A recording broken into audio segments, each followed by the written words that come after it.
함께 기도하겠습니다. 사랑이 하나님 감사합니다. 오늘도 우리들을 지키시고 보호하여 주시어서 새로운 하루를 허락하여 주시며 또한 그 주어진 하루를 기쁨으로 시작하게 하여 주셔서 더 나아가 하나님의 말씀으로 시작하게 하여 주셔서 감사합니다.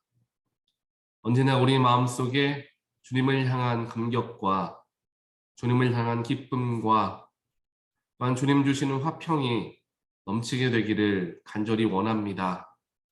주님을 더욱더 사랑하게 하시고 주님을 더욱더 마음에 품게 하시며 성령의 인도하심에 민감할 수 있는 우리의 영혼을 허락하여 주시어서 우리가 늘 주님 때문에 기뻐할 수 있는, 주님 때문에 더 힘을 내어 나아갈 수 있는 한 사람 한 사람 되게 하여 주시옵소서. 주님의 도우심과 주님의 인도하심 없이는 저희들 하루도 살아갈 수 없는 사람들임을 늘 깨닫고 살아가게 하시고 하루하루가 그저 나에게 주어진 하루처럼 느껴질 때가 있을지라도 그 속에서 세밀하게 역사하기를 원하시고 내가 모르는 가운데에서도 일하시는 그 하나님의 능력을 저희들 경험하게 하여 주시옵소서. 그래서 우리의 삶이 또한 우리의 신앙이 살아있는 신앙이 되게 하시고 주님의 역사하심이 늘 끊이지 않는 놀라운 축복의 은혜의 삶이 되게 하여 주시옵소서. 오늘도 그렇게 살아가기 위하여서 이 새벽 하나님 말씀에 우리의 마음을 드립니다. 허락되어지고 선포되어지는 말씀 속에 내가 발견하게 되는 놀라운 하나님의 뜻을 알게 하시고 그것을 삶에 적용함을 통하여서 말씀이 육신이 되어 성육신으로서 이 땅 가운데 오신 예수의 그 능력이 오늘 우리의 삶에 나타나게 하여 주시옵소서. 이 모든 말씀 예수 그리스도 이름으로 간절히 기도합니다. 아멘. 오늘 하나님 말씀 함께 보겠습니다. 하나님 말씀은 레위기 12장 1절부터 8절까지 말씀을 보겠습니다. 레위기 12장 1절로 8절입니다. 주님께서 모세에게 말씀하셨다. 이스라엘 자손에게 일러라. 여자가 임신하여 아들을 낳으면 그 여자는 이래 동안 부정하다. 마치 월경할 때와 같이 부정하다. 여드레째 되는 날에는 아이의 포피를 잘라 할례를 베풀어야 한다. 그런 다음에도 산모는 피로 더럽게 된 몸이 깨끗하게 될 때까지 산모는 33일 동안 집안에 줄곧 머물러 있어야 한다. 몸이 정결하게 되는 기간이 끝날 때까지 산모는 거룩한 물건을 하나라도 만지거나 성소에 드나들거나 해서는 안 된다. 딸을 낳으면 그 여자는 2주일 동안 월경할 때와 같이 부정하다. 피로 더럽게 된 몸이 깨끗하게 될 때까지 산모는 66일 동안을 집안에 줄곧 머물러 있어야 한다. 아들을 낳았든지 딸을 낳았든지 몸이 정결하여지는 기간이 끝나면 산모는 번제로 바칠 1년 된 어린 양 한 마리와 속죄제로 바칠 집비둘기 새끼 한 마리나 산비둘기 한 마리를 회막 어귀로 가져가서 제사장에게 바쳐야 한다. 제사장은 그것을 받아 주 앞에 바쳐 그 여자를 속죄하여 주어서 깨끗하게 하여야 한다. 그러면 그 여자는 피로 더럽게 된 몸이 깨끗하게 될 것이다. 이것이 바로 아들을 낳았든지 딸을 낳았든지 산모가 아이를 낳은 다음에 지켜야 할 규례이다. 그 여자가 양 한 마리를 바칠 형편이 못되면 산비둘기 2마리나 집비둘기 새끼 2마리를 가져다가 한 마리는 번제물로 한 마리는 속죄제물로 바쳐도 된다. 그리하여 제사장이 그 산모의 죄를 속하여 주면 그 여자는 정결하게 될 것이다. 아멘.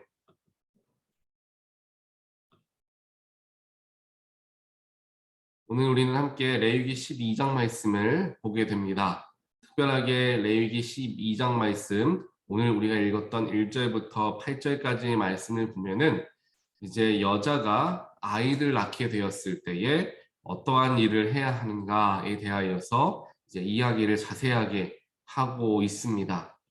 특별하게 2절 말씀을 보니까 여자가 임신하여 아들을 낳으면은 그 여자는 이래 동안 부정하다, 일주일 동안 부정하다라고 이야기하고요.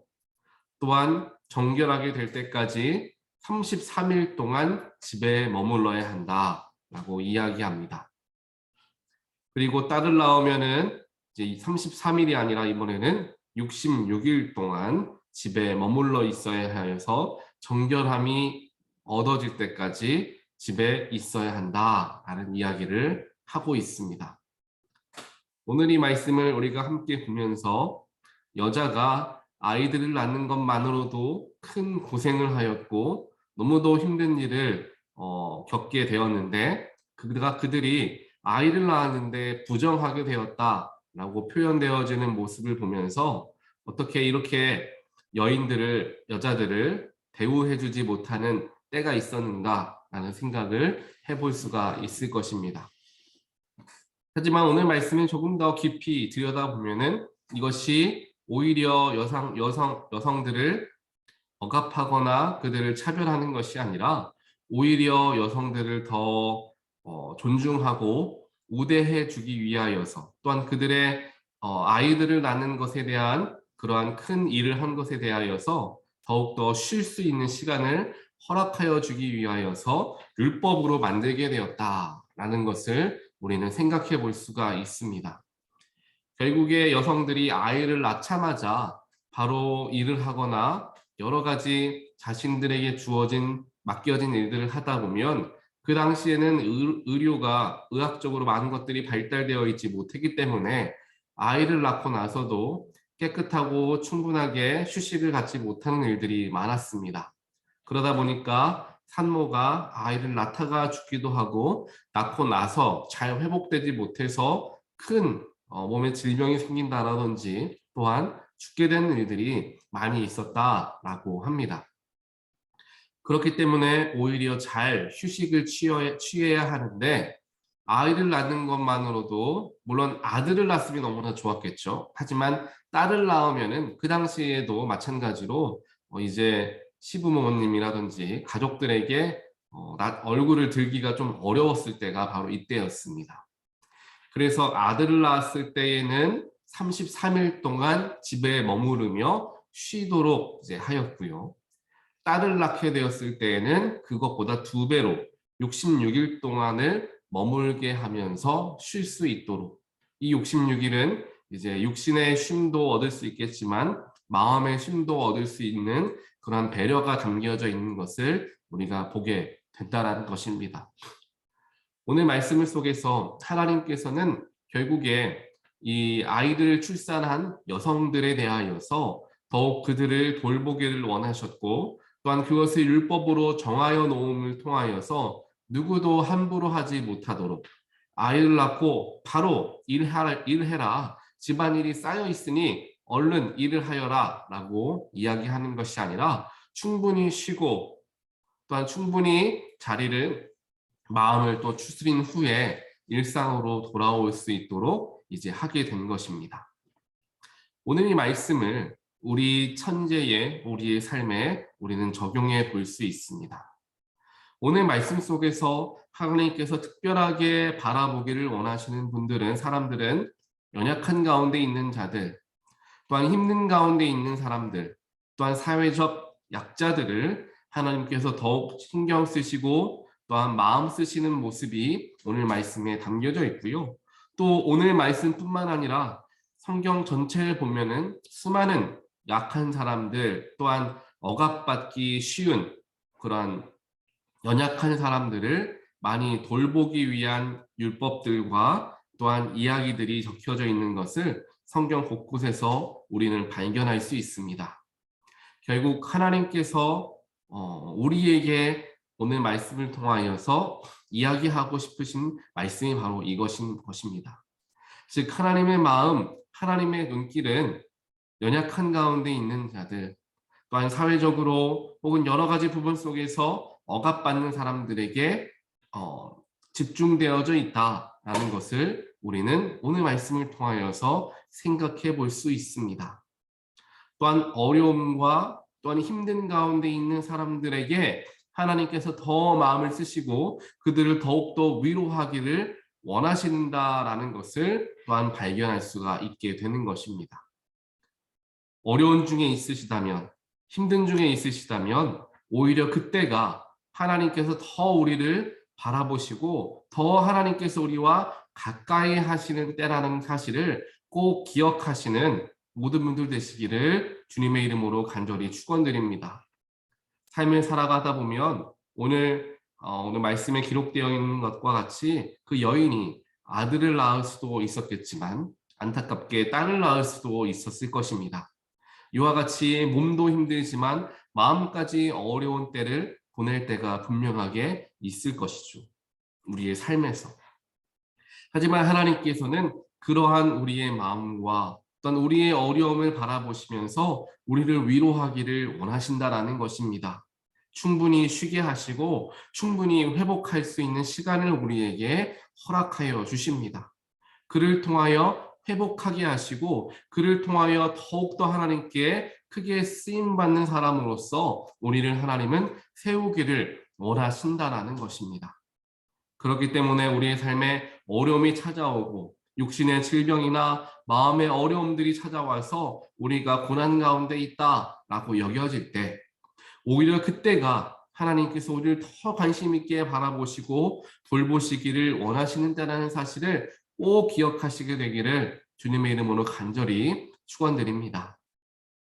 육신이 아픈 가운데 있는 분들은 마음이 동시에 아플 수 있습니다. 육신의 연약해짐을 바라보면서 안타까운 마음들과 또한 여러 가지 소망 없는 일들을 마음속으로 경험하게 될 때가 있습니다. 하나님은 오늘 여러분들을 만나주기를 원하십니다. 여러분을 위로하여 주시길 원하십니다. 여러분들이 회복되어지기를 원하십니다. 하나님의 모든 관심이 여러분들께 있음을 꼭 기억하시기를 부탁을 드립니다. 또한 마음의 어려움을 경험하고 계시는 분들, 또한 심리적으로 혹은 관계적으로 또한 여러 가지 문제로 말미암아 근심과 걱정이 있는 분들에게도 하나님께서는 오늘 함께하기를 원하십니다.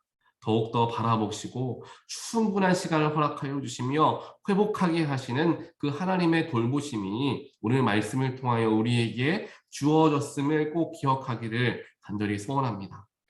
또 우리가 그러한 때를 보내고 있지 않다라고 하여도 우리 주변에 여러 가지 어려움과 또한 힘든 가운데, 고난 가운데, 문제 가운데 있는 자들을 기억하시면서 하나님께서 이 시간 함께 기도하기를 원하시는 분들은 바로 그러한 분들이다라는 생각을 우리가 함께 하게 되기를 원합니다. 또한 세상을 바라보면 얼마나 차별을 당하고 온전한 대우를 받지 못하는 그러한 사람들이 또한 그러한 부류들이 많이 있습니까? 그분들을 우리가 바라보면서 똑같이 세상 사람들과 같이 손가락질하고 차별하는 것이 아니라 하나님의 마음을 가지고 그들을 더욱더 섬길 수 있고 그들을 더욱더 품을 수 있으며 예수의 사랑을 전할 수 있어야 한다는 것입니다.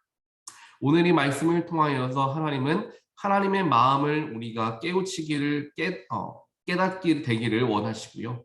또한 그 하나님의 마음을 가지고 삶을 대하기를 하나님을 원하십니다. 내가 어려울 때 하나님은 위로하기를 원하시는 분이심을 경험하게 하기를 원하시고요.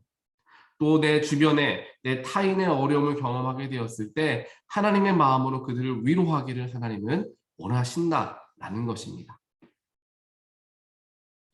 계속해서 말씀을 보면은요, 이렇게 아들이나 딸을 낳고 나서 33일 혹은 66일 동안 집 안에 머무르면서 몸이 온전하게 회복되어질 시간을 갖게 됩니다. 그 다음에 이제 바로 해야 하는 일이 무엇이냐? 일상으로 돌아가서 집에 있는 집안일들을 감당하는 그러한 것이 아니었습니다. 몸이 회복되어지고 마음이 회복되어지고 정결하게 되었으면 이제 무엇을 해야 하느냐? 바로 하나님 앞에 나아가서 하나님께 제사 드려야 한다. 이제 6절부터 이야기하고 있는 것을 보게 됩니다. 하나님께 제사장을 통하여서 하나님께 제물을 바치게 되고 그를 통하여서 하나님께 예배하는 일들을 가장 먼저 해야 한다. 몸이 회복되어지고 마음이 회복되어진 후에 가장 먼저 해야 할 것은 하나님 앞에 나아가서 하나님, 제가 하나님의 도우심으로 회복되었습니다. 하나님을 만나러 나아가야 한다라는 것입니다. 우리도 마찬가지입니다. 육신의 질병이 회복되어지고 또한 마음의 어려움이 회복되어지게 되었을 때 우리가 가장 먼저 해야 하는 것은 하나님께 예배하는 것, 하나님의 이름을 높이는 것, 하나님의 모든 것을 깨끗하게 정결하게 회복시켜 주셨다. 하나님의 이름을 찬양하는 것이 우리에게 가장 먼저 해야 할 우선순위가 되어야 한다는 사실을 꼭 기억하게 되는 우리 모두가 되기를 간절히 소원합니다. 삶의 어려움의 문제들과 또한 어려움의 때가 지나가게 되었을 때 육신의 질병이 약을 통하여서라든지 또는 여러 가지 의료의 시술을 통하여서라든지 치유받게 되었을 때, 정결하게 되었을 때, 혹은 내가 간절하게 기도하는 기도의 제목들이 응답되어지는 것을 내가 경험하게 되었을 때 내가 가장 먼저 해야 하는 것은 사람들에게 나아가서 이야기하고 그들에게 축하받는 일이 아니라 하나님께 나아가서 내가 가진 정성을 드림을 통하여 하나님의 도우심으로 내가 나음을 입었습니다. 하나님의 도우심으로 내 마음이 회복되어졌습니다. 하나님의 도우심으로 나의 기도가 응답되어졌고 막혔던 관계가 회복되어졌고 막혔던 일들이 해결되게 되었습니다. 모든 것이 하나님의 도우심입니다. 하나님께 나아가야 함을 이야기하고 있다라는 것입니다. 이 놀라운 진리를 깨닫게 되는 또한 삶에 적용하게 되는 저와 모든 분들 되시기를 주님의 이름으로 간절히 축원드립니다. 우리가 삶을 살아가면서 때로는 하나님께서 우리의 삶에 깊이 관여하시고 또한 나의 삶을 세밀하게 인도하시는 것을 느끼지 못하며 살아갈 때가 많이 있습니다. 하지만 하나님께서는 우리의 삶의 곳곳에서 우리와 만나기를 원하시고요. 또한 우리가 모르는 가운데에서도 여러 가지 우리의 삶의 일들을 이끌어주고 계십니다. 내가 모르는 중에 관계를 회복시켜 주시고 내가 모르는 중에 나아갈 길을 미리 열어주시고 내가 모르는 중에 내 몸에 내 육신에 있는 작은 질병들이 더 커지지 않고 잘 회복되어지게 내가 모르는 중에 하나님은 나를 회복시켜 주신다는 것입니다. 우리가 해야 할 것은 하나님은 내가 알던 내가 모르던 나와 함께 하시고 내가 느끼던 내가 느끼지 못하던 나의 삶 가운데 역사하시고 일하고 계신다라는 것을 우리는 반드시 기억해야 한다는 것입니다. 여인들이 자녀를 낳고 얼마나 육신적으로도 힘들고 또한 마음으로도 어렵겠습니까? 또한 그런 환경 속에서도 하나님은 그들을 지켜보시고 그들을 바라보고 계셨다라는 것을 생각하시면서 또한 그 말씀을 묵상하면서 오늘 우리의 삶도 내 형편이 어떻든지 내가 평안하든지 또한 마음이 어렵든지 하나님은 그럼에도 불구하고 우리와 함께하고 계시다라는 것, 지금도 우리와 함께하고 계신다라는 것을 꼭 바라볼 줄 아는 모든 분들 되기를 간절히 소원합니다. 그를 통하여 하나님이 나의 아버지가 되십니다. 하나님이 나의 모든 것이 되십니다. 나는 하나님의 딸이요 나는 하나님의 아들입니다. 라는 것을 늘 기억하고 늘 고백함을 통하여 주님과 더욱 깊이 연결되어지는 삶, 은혜가 충분하게 전달되어지는 삶, 하나님과 더불어 예수와 더불어 또한 성령님과 더불어 하루하루를 기쁨으로 살아가게 되는 모든 분들 되시기를 다시 한번 주님의 이름으로 간절히 축원드립니다. 우리 함께 기도하겠습니다. 사랑의 하나님 감사합니다. 오늘 말씀을 통하여서 하나님의 눈길이 머무는 곳은 연약한 중에 있는 자들, 육신의 질병이나 마음의 어려움을 경험하는 자들, 관계의 문제나 사회에 억압받는 계층들을 향하여 있다라는 것을 오늘 말씀을 통하여 보게 하여 주셔서 감사합니다. 또한 하나님은 내가 알던, 내가 모르던 항상 나를 생각하시고 나를 배려하시며 나를 위로하길 원하시고 어떻게 하면 내가 온전하게 설 수 있을까 항상 그것을 관심 가져 하시는 분이 바로 우리 아버지 하나님임을 저희들 말씀을 통하여 또한 깨닫게 하여 주셔서 감사합니다. 오늘 하루를 살아가는 동안 나의 영혼을 돌보게 하시고 나의 마음이 또한 나의 육신에 문제가 있고 어려움이 있다라고 하여도 하나님께서 나를 돌보기를 원하시고 회복시키기를 원하시고 정결하게 하기를 원하신다라는 것을 꼭 믿을 수 있는 우리가 될 수 있도록 주여 축복하여 주시옵소서. 또한 회복을 통하여서 정결하게 되어짐을 통하여서 하나님께 먼저 나와 예배하고 하나님께 제물을 바침을 통하여서 하나님께 영광 돌릴 줄 아는 믿음의 사람들이 되게 하여 주시어서 나의 모든 것을 주관하시고 치유하시고 회복시켜 주시는 분은 하나님 한 분이라는 사실을 늘 믿으며 의지하며 그렇게 해주실 것을 붙들고 나아가는 우리 모두가 되게 하여 주시옵소서. 이 모든 말씀 예수 그리스도 이름으로 간절히 기도합니다. 아멘.